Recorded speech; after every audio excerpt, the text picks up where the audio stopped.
Hi friends எல்லோருக்கும் வணக்கம். எல்லோரும் எப்படி இருக்கீங்க? நல்லா இருக்கீங்களா? இன்றைக்கி அந்த கதையோட அடுத்த பகுதி தான் பார்க்க போகிறோம். அதுக்கு முன்னாடி நீங்கள் செய்ய வேண்டிய விஷயம் என்ன அப்படின்னு கேட்டிங்கன்னா, மறக்காமல் நம்ம சேனலை சப்ஸ்கிரைப் பண்ணிக்கோங்க. கீழே இருக்க பெல் பட்டனையும் கிளிக் பண்ணுங்கள். அப்போ தான் நான் போகிற வீடியோஸ் எல்லாமே உடனுக்குடனே உங்களுக்கு நோட்டிஃபிகேஷன்ஸ் வரும். ஸோ மறக்காமல் சேனலை சப்ஸ்கிரைப் பண்ணிவிட்டு வீடியோ பாருங்கள் ஃப்ரெண்ட்ஸ். வாங்க நம்ம கதைக்குள்ளே போகலாம். அதுக்கப்புறம் நான் ஒரு சில விஷயங்களை யோசித்ததுக்கப்புறம் அம்மா கிட்ட சொன்னேன். இது மாதிரி நான் யாருமே வேலைக்கு போகிறேம்மா, வேலைக்கு போனால் தான் எனக்கு ஏதாச்சும் ஒரு நல்ல விஷயம் கிடைக்கும் அப்படின்னு சொல்லிட்டு நான் சொன்னேன். ஆனால் அதை சொன்னதுக்கப்புறம் அம்மா என்ன சொன்னாங்கன்னா, ஏம்மா இத்தனை நாள் நீ வீட்டில் தானே இருந்து படிச்சுட்டு, நானே எவ்வளோ தடவை உன்னை வேலைக்கு போக சொன்னேன், அப்போல்லாம் நீ போகாமல் ஏம்மா அப்போ அந்த முடிவு எடுத்த அப்படின்னதுக்கு, இல்லைம்மா இத்தனை நாளாக என் ஹஸ்பண்ட் என்னை பார்த்துக்குவாரு, குழந்த இருக்குது, அவர் ஏதாச்சும் இது பண்ணுவார் அப்படின்னு சொல்லிட்டு நான் நினச்சிட்டு இருந்தேன். ஆனால் இப்போ எனக்கு தெரிஞ்சிருச்சு, அவர் வெளிநாட்டில் இருந்தாலுமே எனக்கு பணம் அனுப்புறது கிடையாது. அவங்க அம்மாவுக்கு அக்காவுக்கு தான் பணம் அனுப்பிட்டுருக்காரு. என்னையும் குழந்தையும் ஒரு நிமிஷம் கூட அவர் நினச்சி பார்க்கல. எவ்வளோ நாள் தான் நீங்கள் வீட்டு வேலை செஞ்சு அப்பா ஆட்டோ ஓட்டி என் பிள்ளையும் என்னையும் பார்த்துக்குறாங்க. அண்ணனும் பேசுகிறானா இல்லையா சொல்லு. அண்ணியும் பேசுகிறாங்க. இது கல்யாணம் பண்ணி கொடுத்தோம், பண்ணோம், செஞ்சோம், அங்கே போய் இருக்காமல் இங்கே நம்மளை தொல்லை பண்ணிக்கிட்டு இருக்கு அப்படின்னு சொல்லிட்டு அவங்க மனசு கஷ்டப்படுறாங்கல்லம்மா. அதுக்கு நானும் ஒரு காரணம். இதே நான் வேலைக்கு போய் பணம் சம்பாரிச்சேன்னா நான் என் குழந்தைய பார்த்துக்கிட்டு நான் ஒரு வாடகை வீடு பிடிச்சிட்டு கூட இருப்பேன் நிம்மதியா. நீ கூட என்னோட கூட இருக்கலாம் அப்படின்னு சொல்லிட்டு சொன்னதுக்கு, ஏம்மா நீ அந்தளவுக்கு மனசு கஷ்டப்படுற மாதிரி அண்ணி பேசுனதுனால? ஏம்மா இல்லைம்மா, அவங்க பேசினதில் எந்த ஒரு தப்புமே கிடையாதும்மா.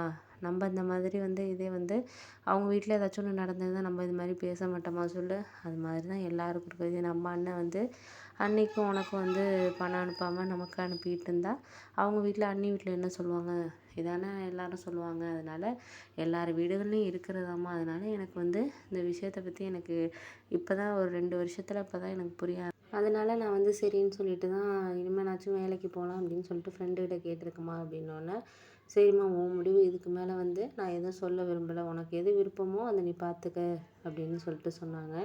சொன்னதுக்கு அப்புறம் தான் எனக்கு அதுக்கப்புறம் நானும் என் ஃப்ரெண்ட்ஸு ஒரு 2 பேர்கிட்ட நான் படித்து முடிச்ச இதெல்லாம் கொடுத்து வச்சுருந்தேன். ஃப்ரெஷராக இருந்தாலும் பரவாயில்ல, ஒரு 10,000 12,000 சம்பளம் இருந்தாலும் பரவாயில்ல அப்படின்னு சொல்லிட்டு.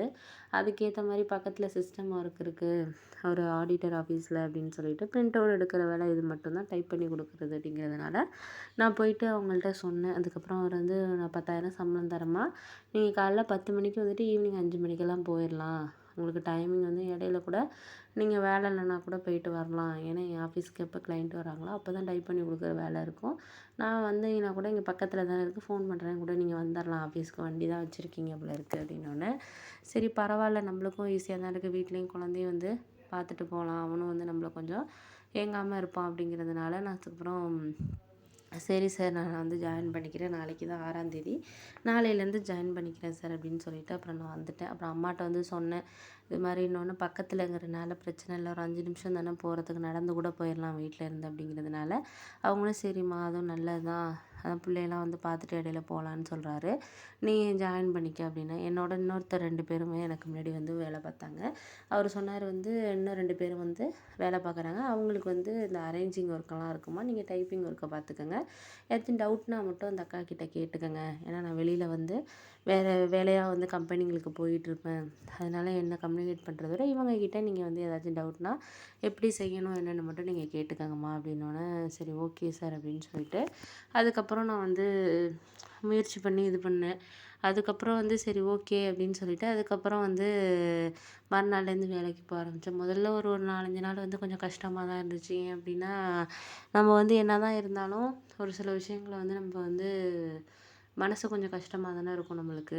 எதனால அப்படின்னா, நம்ம ஒரு விஷயத்த செய்கிறோம், அது முதல்ல இப்போ இத்தனை வருஷமாக வேலைக்கு போகாம இருந்துட்டு திடீர்னு வேலைக்கு போனோன்னா நம்மளுக்கு ரொம்ப கஷ்டமாக தானே இருக்கும் அப்படிங்கிறதுனால, சரின்னு சொல்லிட்டு எனக்கு அப்போ ரொம்ப கொஞ்சம் கவலையாக தான் இருந்துச்சு, மனசு கொஞ்சம் கவலையாக இருந்துச்சு. இருந்தாலும் பரவாயில்லன்னு சொல்லிட்டு, ஏன்னா குழந்தைய பிரிஞ்சிருக்கிறோம் அப்படிங்கிறனால கொஞ்சம் கவலையாக இருந்துச்சு.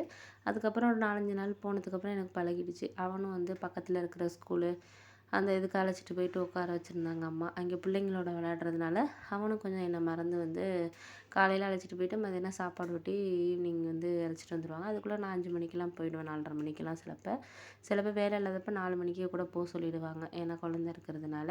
அப்படி தான் போயிட்டுருந்துச்சு. 1 மாதம் கழிச்சு கிட்டத்தட்ட ஒரு 2 நாள் லீவ் போட்டிருந்தேன் இடையில குழந்தைக்காக.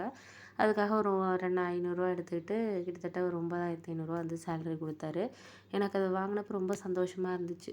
ஏன் அப்டின்னா வந்து, நம்மளுக்கு இத்தன நாள் வந்து மத்தவங்கட்டேருந்து காசு வாங்கி பழகியாச்சு அப்படிங்கிறப்போ,